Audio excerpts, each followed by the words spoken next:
through your, let's talk about your three freedoms, time, location, and financial.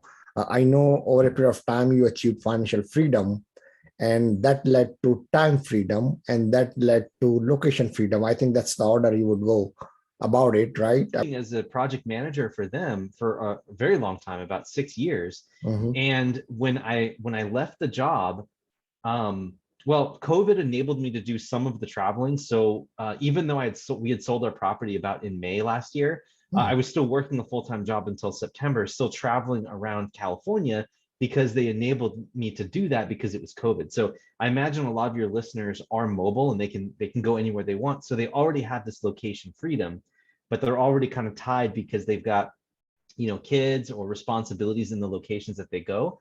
But I would encourage you to think about the fact that you could do your work from anywhere. So over the summertime, during spring break, or even in the middle of school, if you are really on board and you really want to make it happen, you have that first degree of freedom. You can really travel anywhere you want to go. And once I had that first degree, I kind of started craving. I'm like, well, wait a minute, now I can kind of like work on time freedom, because if you do time freedom and you get a situation arranged with your work or with your work situation, and a lot of tech workers are here also at a point where you can work 20 hours a week or 10 hours a week, or just take the whole week off, or you have to work 80 hours a week.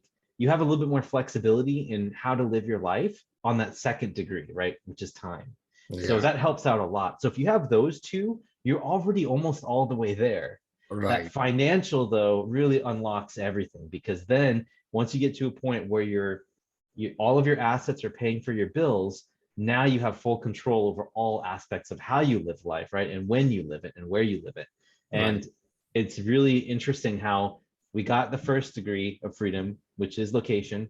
Then we realized that we could control our time if I escaped my W-2 and started working on my business full time, which was generating income, but I had control of when I was working, when I wasn't working. And then finally, we got to a point with all the success that we've gotten in our business, working really hard when we were working and then taking time off when we were off, to get to the financial freedom. And it didn't it didn't hurt either, Prashant, that when we were traveling, it is so much cheaper to live in Portugal than it is in the California Bay Area, right? Even Wow. when you're enjoying going out into the city and having a great meal and all these great things. It's just incredible the amount of living that you can do when you're not stuck in one location. So there you go.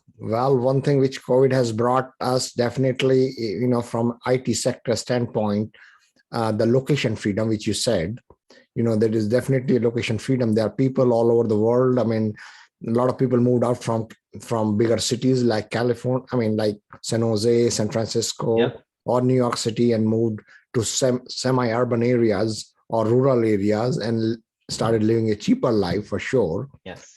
That's number one.